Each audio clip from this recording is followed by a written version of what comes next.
In this presentation, I would like to take a look at installing the complete governor assembly into your Honda GC series sump cover. So before we begin, let's take a look at some of the expectations. You will need to install the following components into your engine. It's pretty obvious that the sump cover needs to be clean and the surfaces prepped and ready for RTV to be applied. You need to install a governor shaft. That would be the paddle that we referred to earlier.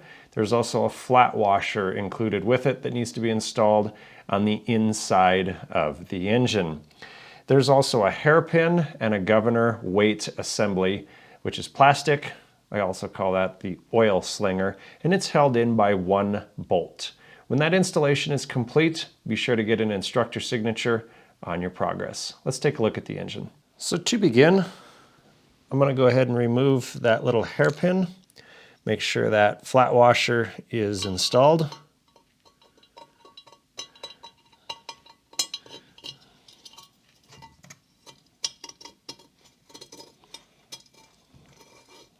Might even put a little bit of assembly lube on that. You don't really need to, I don't think, with the amount of oil that ends up in this area. So sometimes folks ask me, is there a seal that goes with this? And believe it or not, the answer is no, there isn't. So at this point in time, we're also going to install this little hairpin back where it's supposed to be. So the flat part of the pin that you can see here actually goes in the slot, with the rounded part going in the part where there is no slot. You want to make sure that that governor arm or paddle is resting firmly against the back of the sump cover.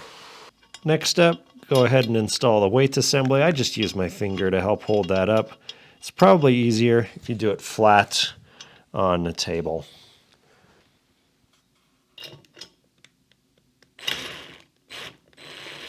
Just get that started, reposition.